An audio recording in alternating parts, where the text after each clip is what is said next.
সাক্ষাৎকারেও তিনি বলেছেন যে 20 বছর ধরে তার নিজেরই বাংলাদেশের বিভিন্ন রাজনৈতিক দলের ব্যক্তিবর্গের সঙ্গে সরাসরি সম্পর্ক আছে, আর যুক্তরাষ্ট্র যেহেতু নীতিগতভাবে যে ক্ষমতায় আছে তার সঙ্গেও সম্পর্ক রাখে, যে ক্ষমতায় নাই তার সঙ্গেও সম্পর্ক রাখে, কাজেই যুক্তরাষ্ট্র সকল রাজনৈতিক দলের সঙ্গেই যোগাযোগ রাখছে। সরাসরি বার্তা যে যুক্তরাষ্ট্র যাদের সঙ্গে দেখা যাচ্ছে শুধু তাদের সঙ্গে সম্পর্ক রাখছে তাই নয়, যারা ক্ষমতার বাইরে আছে আওয়ামী লীগের সঙ্গেও যুক্তরাষ্ট্র যোগাযোগ রাখছে।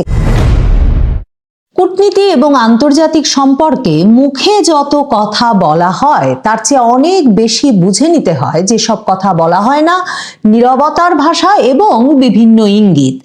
মার্কিন রাষ্ট্রদূত ব্রেন্ট ক্রিস্টেনসেন ঢাকায় আসার পর, যিনি কিনা বাংলাদেশে ট্রাম্প প্রশাসন ক্ষমতা নেওয়ার পর ট্রাম্প প্রশাসনের প্রথম প্রতিনিধি হিসেবে নিযুক্ত হয়েছেন, সেই ব্রেন্ট ক্রিস্টেনসেন ঢাকায় আসার পরেই প্রথমেই সাক্ষাৎ করেছেন তারেক রহমানের সঙ্গে, আর তার কদিন পরেই সাক্ষাৎ করেছেন ডক্টর মোহাম্মদ ইউনূসের সঙ্গে।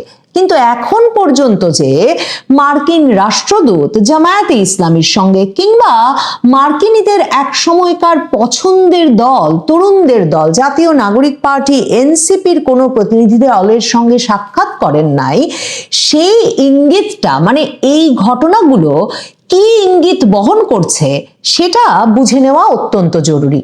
দেখুন, আমি যা বুঝে নিয়েছি সেটা আপনাদেরকে সেই আগস্ট মাস থেকেই বলছি। আগস্টে যখন মার্কিন যুক্তরাষ্ট্রের তখনকার ভারপ্রাপ্ত রাষ্ট্রদূত ট্রেসি অ্যান জ্যাকবসন রীতিমতো লন্ডনে গিয়ে তারেক রহমানের সঙ্গে সাক্ষাৎ করে এলেন, এবং তার আগে একরকমের কিছুতেই নির্বাচন দেবেন না ডক্টর ইউনূস এমন একটা পরিস্থিতিতে হঠাৎ করে ইউনূস বিরাট বহর নিয়ে লন্ডনে গিয়ে উপস্থিত হয়ে তারেক রহমানকে কথা দিয়ে এলেন, মানে আর কাউকে জানানোর আগে তারেক রহমানকেই প্রথম বলে এলেন যে তিনি ফেব্রুয়ারিতে নির্বাচন দেবেন।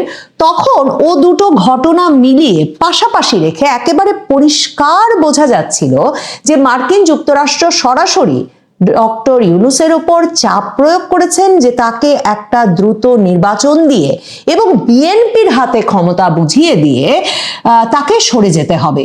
এবং সে কারণেই ট্রেসি অ্যান জ্যাকবসন মার্কিন রাষ্ট্রদূত তখন সকল প্রথা ভেঙে লন্ডনে গিয়ে বৈঠক করলেন তারেক রহমানের সঙ্গে। শুধু তাই নয়, বিএনপি সে খবরটা যে সংবাদ মাধ্যমে প্রকাশ করলো মার্কিন যুক্তরাষ্ট্র তাতেও কোনো আপত্তি জানালো না।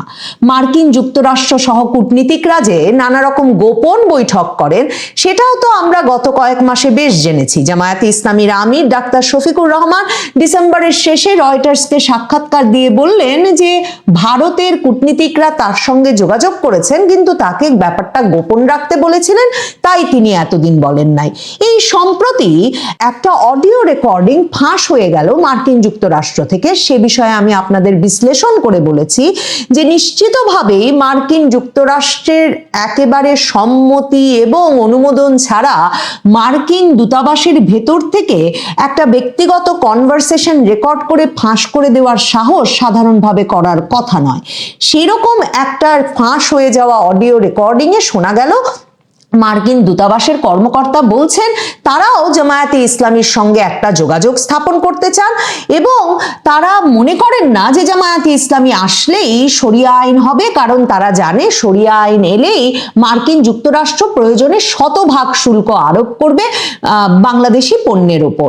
এমন একটা ছেলে মানুষই কনভারসেশন ওয়াশিংটন পোস্টের ইন্ডিয়ান ব্যুরোকে দিয়ে প্রকাশ করে দিয়ে একদল বলা শুরু করলেন যে ওয়াশিংটন পোস্ট শিরোনাম করে ফেলেছে যে যুক্তরাষ্ট্র এক সময়ের নিষিদ্ধ দল জামায়াতে ইসলামীকে বন্ধু হিসেবে পেতে চাইছে, কারণ জামায়াতে ইসলামী এবারের নির্বাচনে খুব ভালো ফল করবে।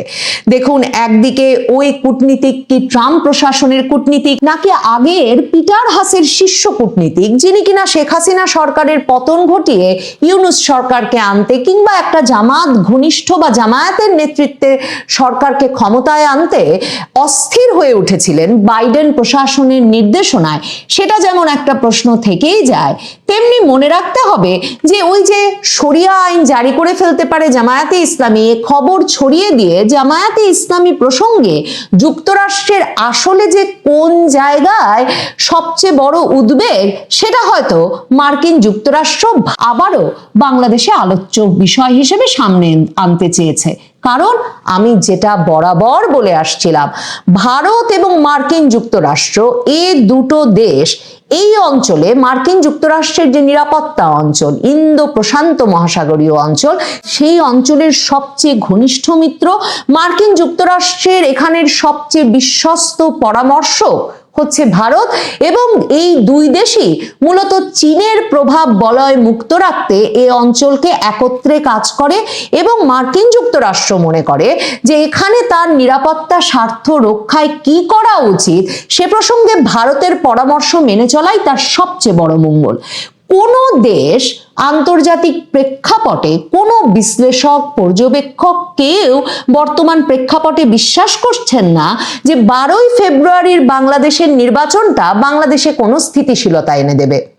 একটা বড় আশঙ্কার জায়গা যে বাংলাদেশে এর মাধ্যমে কি নির্বাচনী বিপ্লব ঘটিয়ে, মানে ভোটের মাধ্যমে বাংলাদেশে একটা ইসলামপন্থী সরকার প্রতিষ্ঠিত হয়ে যায় কিনা। জামায়াতে ইসলামী নিজেকে এখন মধ্যপন্থী ইসলামী দল হিসেবে পরিচয় করিয়ে দিতে বিভিন্ন আন্তর্জাতিক সংবাদ মাধ্যমের সাক্ষাৎকারে সরাসরি এই পরিচয় তুলে ধরলেও আন্তর্জাতিক পক্ষগুলো, বিশেষ করে ট্রাম্প প্রশাসনের মার্কিন যুক্তরাষ্ট্র আর ভারত, কিছুতেই জামায়াতে ইসলামীকে একটা মধ্যপন্থী ইসলামী দল হিসেবে মনে করে না। দেখুন, জামায়াতের সঙ্গে ওয়াশিংটনের যোগাযোগ আছে। ট্রেসি অ্যান জ্যাকবসন গত জুলাইয়ে, 2025-এর জুলাইয়ে গিয়ে কিন্তু জামায়াতে ইসলামীর সঙ্গে তাদের দফতরে সাক্ষাৎ করতে গিয়েছিলেন। তখন মার্কিন যুক্তরাষ্ট্রকে ভোলাতে জামায়াতে ইসলামী তাদের 3 জন মহিলা নেত্রী সহ ট্রেসি অ্যান জ্যাকবসনের সঙ্গে সাক্ষাৎ করেছিলেন, কিন্তু ট্রেসি অ্যান জ্যাকবসনের সঙ্গে ওই সাক্ষাৎটিও বিশেষ ভালোভাবে শেষ হয়নি, কারণ ট্রেসি অ্যান জ্যাকবসনের সঙ্গে তাদের তখন জাতিসংঘের যে মানবাধিকার কমিশনের অফিস প্রতিষ্ঠিত হয়েছে বাংলাদেশে, সেটা বাংলাদেশের কালচার বিরোধী, ধর্মীয় অনুশাসন বিরোধী হলে তারা তার বিরোধিতা করতে বাধ্য হবেন, এবং সেজন্যে এই মানবাধিকার কমিশনের ঢাকা অফিস খোলার তারা বিরোধিতা করছেন। এসব কথা বলায় আলোচনাটা খুব সৌজন্যমূলক পরিস্থিতিতে শেষ হতে পারে নাই। ট্রেসি অ্যান জ্যাকবসন বা মার্কিন দূতাবাস এরপরে আর কখনো জামায়াতে ইসলামীর সঙ্গে আনুষ্ঠানিক কোনো বৈঠক করেনি। একদম সম্প্রতি বাণিজ্য প্রতিনিধি জেমিসন গ্রিয়ার, তিনি অনলাইনে জামায়াতের আমিরের সঙ্গেও যেমন সাক্ষাৎ করেছেন, তেমনি বিএনপি চেয়ারপারসন তারেক রহমানের সঙ্গেও সাক্ষাৎ করেছেন। কিন্তু ট্রেসি অ্যান জ্যাকবসন আগস্টে গিয়ে তারেক রহমানের সঙ্গে সাক্ষাৎ করে ফিরেছেন, এবং তখনই কথা হয়ে এসেছিল যে বিএনপি খালেদা জিয়ার নেতৃত্বে নির্বাচনে অংশগ্রহণ করবে, তারপর বিএনপি ক্ষমতায় এলে তারেক রহমান ফিরবেন কি ফিরবেন না সে বিষয়টি যুক্তরাষ্ট্র, ভারত আবারও বিবেচনা করে দেখবে। তবে পরে পরিস্থিতি পাল্টে যায়। বাংলাদেশে ওসমান হাদির মৃত্যু বা ওসমান হাদির হত্যা প্রচেষ্টাকে কেন্দ্র করে পরিস্থিতি এতটা জটিল হয়ে ওঠে, আর ওইদিকে খালেদা জিয়া মৃত্যুশয্যায়।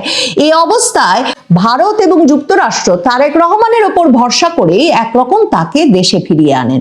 সে কারণে ব্রেন ক্রিস্টেনসেন বাংলাদেশে এসেই কোনো রাগঢাক না করে তারেক রহমানের সঙ্গে সরাসরি সাক্ষাৎ করতে গেছেন, এবং সেই সাক্ষাতের পর ইউএস এম্বাসি ঢাকা যে পোস্ট করেছে সেখানে তারা স্পষ্টত জানিয়েছে যে আসন্ন নির্বাচন সম্পর্কে বিএনপি চেয়ারম্যান তারেক রহমানের দৃষ্টিভঙ্গি জানতে আমি তার সঙ্গে সাক্ষাৎ করেছি। এবং ইউএস এম্বাসি লিখছে, রাষ্ট্রদূত ব্রেন টি ক্রিস্টেনসেন বলছেন যে যুক্তরাষ্ট্র শান্তি ও সমৃদ্ধির অভিন্ন লক্ষ্যকে এগিয়ে নিতে বাংলাদেশের সব রাজনৈতিক দলের সঙ্গে কাজ করতে আগ্রহী। এরপর কদিন বাদে তিনি যখন ডক্টর মোহাম্মদ ইউনূসের সঙ্গে সাক্ষাৎ করেছেন, ইউনূস সেই সাক্ষাতের পর তার প্রেস অফিস থেকে সে সাক্ষাতে কি ঘটেছে সে সম্পর্কে যে বিবরণ বাংলাদেশের সংবাদ মাধ্যমে প্রকাশ করেছেন, সেখানে বলা হয়েছে যে প্রধান উপদেষ্টা ডক্টর মোহাম্মদ ইউনূস বলেছেন যে আগামী 12ই ফেব্রুয়ারির সাধারণ নির্বাচন বাংলাদেশের সব ভবিষ্যৎ নির্বাচনের জন্য একটা মানদণ্ড স্থাপন করবে। ব্রেন ক্রিস্টেনসেন এই সাক্ষাৎ শেষে, ইউনূসের সঙ্গে সাক্ষাৎ শেষে যে পোস্ট দিয়েছে ইউএস এম্বাসি, সেখানে একেবারেই 12ই ফেব্রুয়ারির নির্বাচন বিষয়ে কোনো উল্লেখ করে নাই। মানে ভাবুন, ইউনূস সাহেব বলছেন তারা এমন উদাহরণ সৃষ্টিকারী নির্বাচন করবেন সে বিষয়েই আলাপ করেছেন মার্কিন রাষ্ট্রদূতের সঙ্গে। আর মার্কিন রাষ্ট্রদূত লিখছেন, প্রধান উপদেষ্টা মোহাম্মদ ইউনূসের সঙ্গে সাক্ষাৎ করতে পেরে আমি সম্মানিত বোধ করেছি।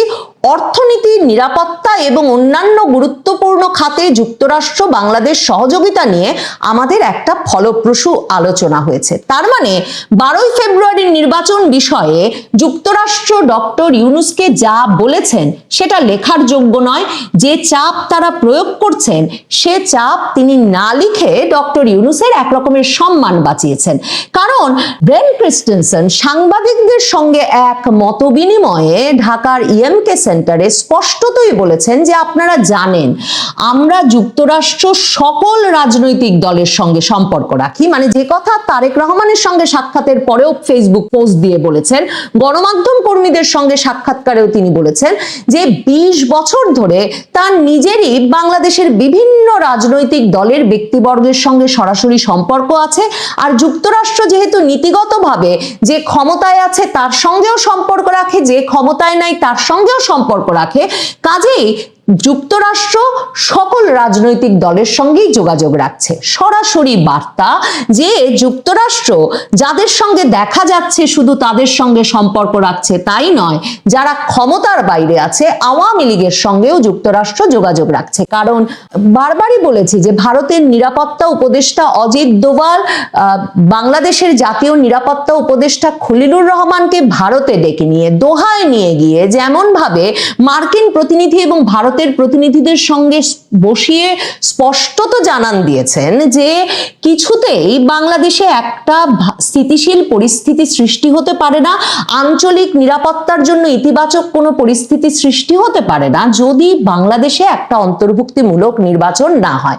এবং এই ব্রেন ক্রিস্টেনসেন ঢাকায় আসার আগেও খলিলুর রহমানকে আরেক দফা ওয়াশিংটনে নিয়ে দক্ষিণ এশিয়া বিষয়ক যে বিশেষ দূত প্রেসিডেন্ট ট্রাম্পের সার্জিও গোর, দক্ষিণ এশিয়া বিষয়ক সহকারী পররাষ্ট্রমন্ত্রী পল কাপুর, এদের সঙ্গে খলিলুর রহমানের বৈঠকের ব্যবস্থা করা হয়েছিল এই বার্তাটা দিতে যে মার্কিন যুক্তরাষ্ট্র সম্পূর্ণভাবে বাংলাদেশে একটা অন্তর্ভুক্তিমূলক রাজনৈতিক পরিবেশের পক্ষপাতী।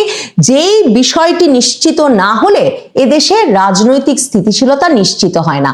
রাজনৈতিক স্থিতিশীলতার পাশাপাশি ব্রেন ক্রিস্টেনসেনের আরেকটা বড় অ্যাসাইনমেন্টের জায়গা হচ্ছে ইউনূস সরকারের এবং জামায়াতে ইসলামীর এবং বাংলাদেশ সামরিক বাহিনীর চীনের সঙ্গে অতিরিক্ত ঘনিষ্ঠতা বন্ধ করার বিষয়টিও। জামায়াতে ইসলামী এখনো এ বিষয়ে উদ্বেগের কারণ হয়ে ওঠেনি বটে, কিন্তু জামায়াতে ইসলামীর সঙ্গে স্পষ্টতই চীন সরকারের যে ভীষণ মাখামাখি 2024-এর 5ই আগস্টের পর থেকে দেখা যাচ্ছে, প্রায় প্রতি মাসেই চীনা রাষ্ট্রদূতের কয়েকবার করে জামায়াতে ইসলামীর অফিসে যাওয়া, জামায়াতে ইসলামী ক্ষমতায় এলে কি কি প্রকল্প তারা একসঙ্গে করবেন এসব বিষয়ে আলাপ।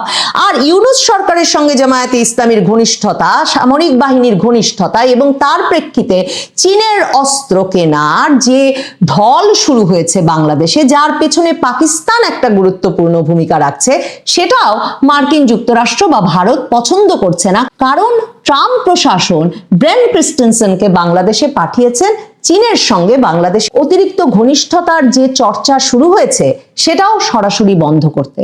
ব্রেন ক্রিস্টেনসেন ঢাকায় এসে সে কথা আবারও মনে করিয়েছেন গণমাধ্যম কর্মীদের সঙ্গে সাক্ষাতেও যে সামরিক বাহিনী এবং সরকারকে তিনি সাবধান করতে চান যে চীনের সঙ্গে সামরিক কৌশল সহযোগিতা বৃদ্ধি এবং সামরিক অস্ত্রশস্ত্র কেনার ব্যাপারটা শুধু শুধু মার্কিন যুক্তরাষ্ট্রের সাথে তাদের সম্পর্কটাকে ঝুঁকিপূর্ণ করবে এবং এই বাংলাদেশকে নিরাপত্তা ঝুঁকির মুখে ফেলবে। এই সব মিলিয়ে জামায়াতে ইসলামী কিছুতেই যুক্তরাষ্ট্রের প্রথম পছন্দ কিংবা ট্রাম্প প্রশাসনের নীতিগত পছন্দ হতে পারে না।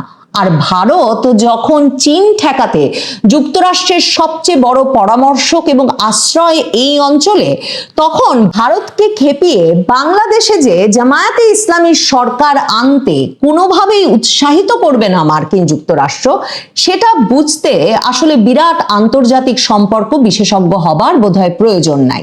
জামায়াতে ইসলামীর সঙ্গে মার্কিন যুক্তরাষ্ট্রের রাষ্ট্রদূতের দেখা সাক্ষাৎ করবার কোনো সময় না বের করতে পারাটা এরই সবচেয়ে বড় প্রমাণ। দেখুন, জাতীয় নাগরিক পার্টি কিন্তু মার্কিন দূতাবাসে গিয়ে প্রায়ই সাক্ষাতের সুযোগ পেত। যে মাত্র জামায়াতের সঙ্গে জোট করেছে দলটি, এরপর মার্কিন দূতাবাসে ডেকে নিয়ে মাঝারি সারির কিছু কর্মকর্তা কি কারণে তাদের এই জোট করতে হলো তা নিয়ে ধমকে দিয়েছে বটে, কিন্তু এরপর আর জাতীয় নাগরিক পার্টিও মার্কিন দূতাবাসের কোনো পর্যায়ের কোনো কর্মকর্তার সাক্ষাৎ পান নাই। মার্কিন যুক্তরাষ্ট্রের ইঙ্গিতটা তাই স্পষ্ট।